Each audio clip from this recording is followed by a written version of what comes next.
The main difference between guitarists and virtually every other instrumentalist out there is guitarists just don't know how to read sheet music. Now, I'm sure this is not the case for every guitarist out there, but if you're watching this video, there's a good chance that you don't know how to read sheet music. So why is reading sheet music important? Well, it gives the player the information to know what they're playing and gives them the freedom to play it wherever they want. Tablature or tabs are really good at telling the player where to play something, but they give little to no information about what they're actually playing. When I'm making my arrangements for my students or for myself, I'm constantly using and honing those skills of reading and writing sheet music.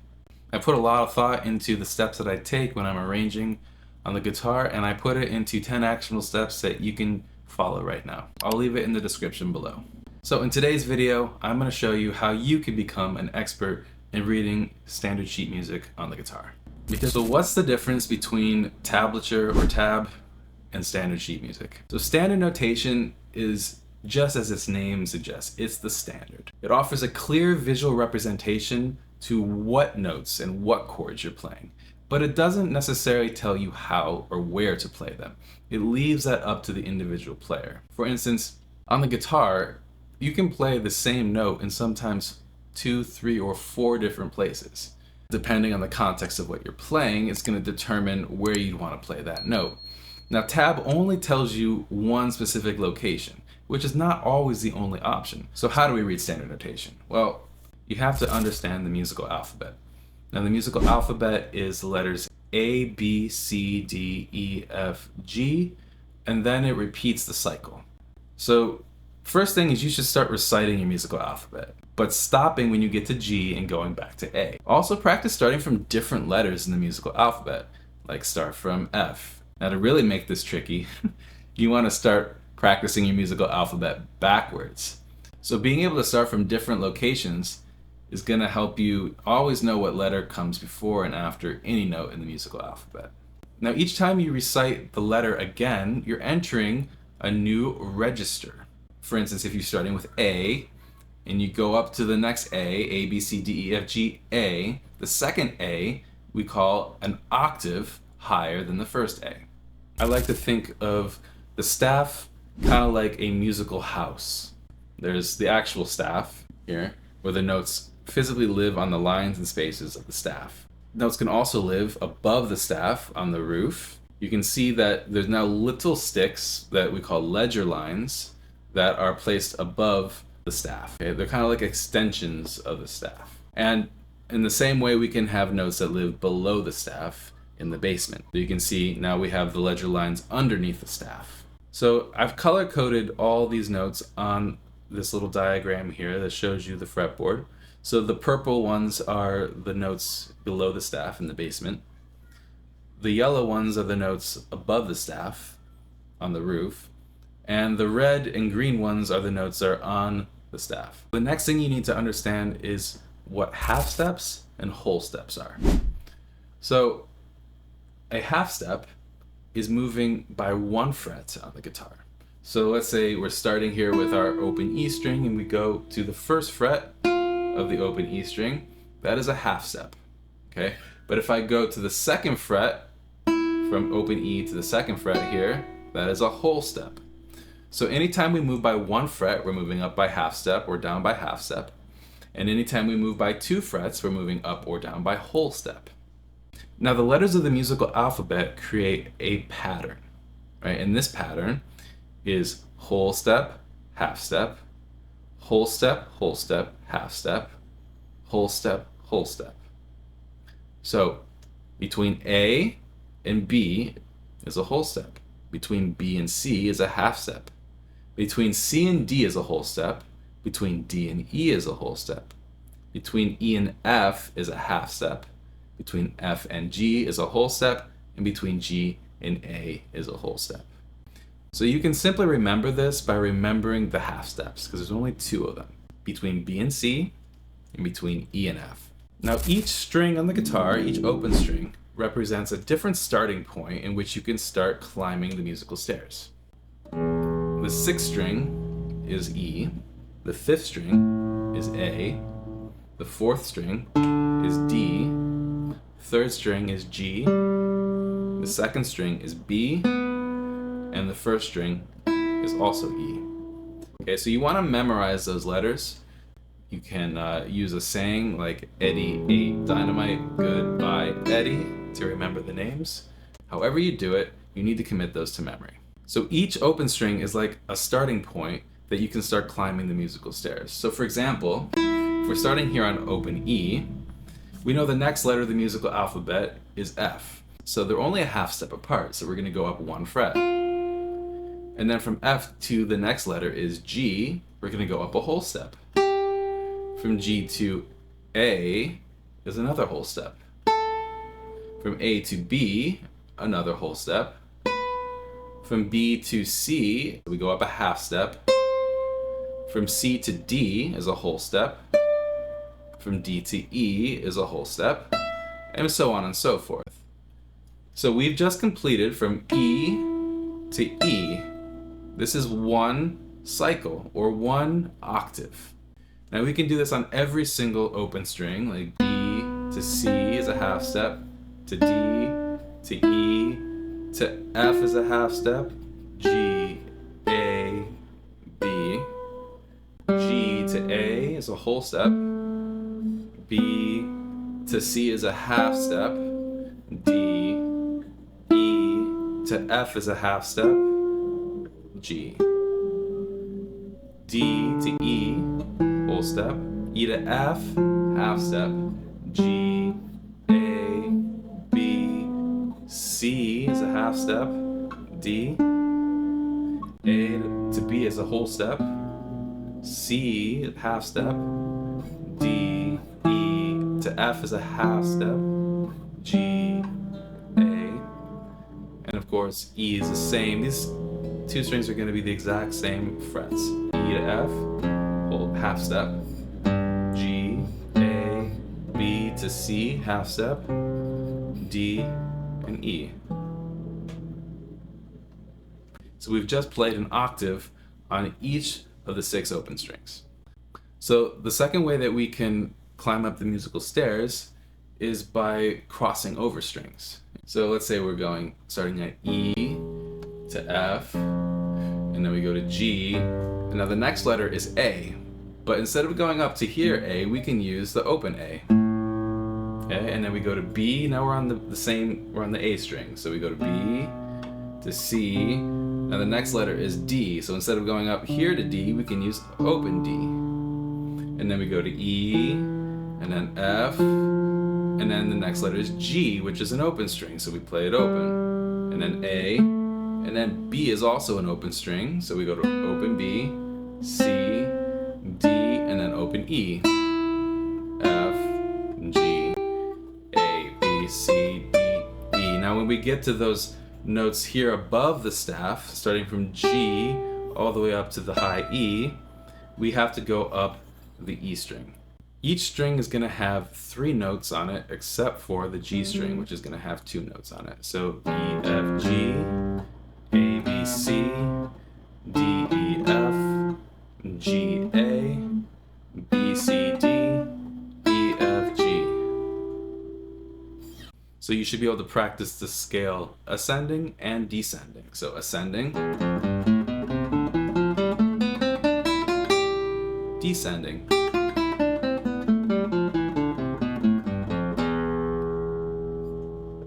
So hopefully you have an understanding how the notes are laid out on the fretboard and how the musical alphabet works, and that you can play up the musical stairs on each individual open string, or you can also play across multiple strings.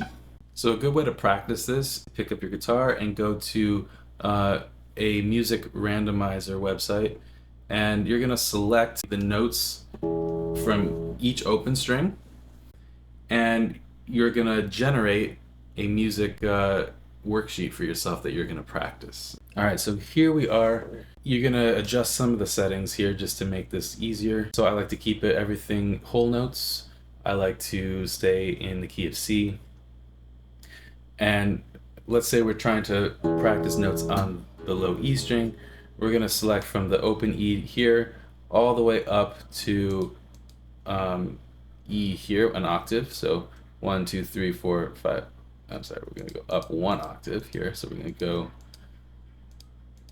all the way up to that E there. So that's from open E to the 12th fret. What I like to do is set a timer so I can measure my progress. E, E, B, C, F, B, B, C, F, E, E, E, E, A, B, B, C, A, B, B, C, A, F, E, G, B, B, G, C, G, A, F. Okay. 41 seconds. That wasn't that great, but you're going to notate that in your notebook, and you're going to go on to the 5th string from open A all the way up to A. Again, 8 notes. And I am going to click avoid repeated notes. This way you won't have a bunch of repeated notes in a row like I did before. So we have B, F, C, A, E, F, D, A, D, F, A, C, B, F, A, D, G, D, F, E, G, E, G, A, D, B, E, F, C, A. Stop. 41.84 seconds. Now, you notice I'm saying the letter out loud. That is good practice to do also, just to help you reinforce the letter name. So I'm not going to go through and do this on all 6 strings, but you should definitely do this for all 6 strings every day. And if you do this every day, you are going to memorize how to read music, and you're going to memorize your fretboard. All right, so let's say you've been doing single strings for a while. You're getting pretty decently good at that. Now you're going to try to do in positions. So remember what positions are, is our first finger is going to stay in 1 fret, and all of the 4 fingers are going to be within 4 frets of the guitar, and we're not going to stretch, we're not going to shift, we're going to stay within those 4 frets. From open E all the way up to G on the roof. So now I want to stay in first position. I don't want to shift or anything. Everything's going to be crossing strings. So ready, set, go.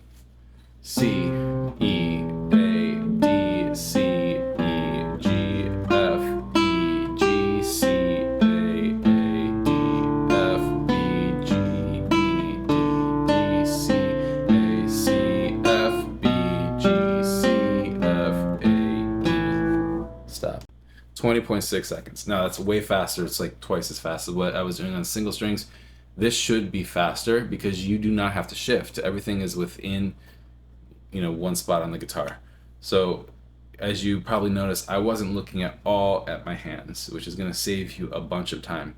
Now, of course, you can get good at shifting too and probably do that without looking at your hands, but it's a little bit more difficult to do that. All right, so we did it in first position. Now feel free to try it in different positions. Like for instance, we could start in 7th position here, and this can be a good test to see if you know what note this is. So on the E string, the 7th position is B. Okay, we have our notes set up here. First note is B, because that's our 7th fret. And we're gonna go all the way up to D here. All right, G, D, A, C, G, A, D, G, D, C, G, C, D, A, B, C, A, G, A, B, E, A, D, F, D, B. Stop. That's like 23 seconds. All right, so not bad, a little bit slower than the open position, but we're still about half the time it took me with shifting. So again, to be expected because we're not shifting our hand at all. There is no shortcut to just memorizing your fretboard, right? You can use little hacks here and there to like make the learning process easier, but at the end of the day, you just gotta put in the work and practice and memorize. right? Repetition, repetition, repetition. I would highly recommend that you do practice in every single position. However, some of the positions are not going to be lending for the natural note. So for example, if you play in second position, G, A, B, C, D, E, F, G, A, B, C, D, E, you're going to run out of room here. After you get to the second string, you're not going to be able to play F without shifting. Okay, so just know that.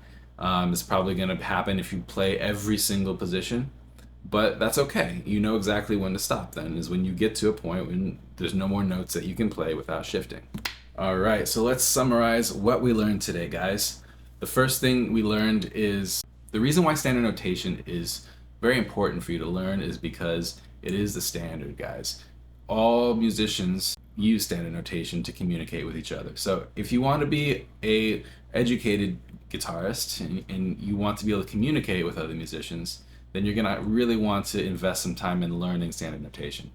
But besides that, it's just a really great tool to understand the fretboard that gives you a lot more context to what notes you're playing. And of course, it goes without saying that you're going to understand the musical alphabet. You're going to understand that there's 7 letters in the musical alphabet and that each cycle is a register and that every register contains an octave.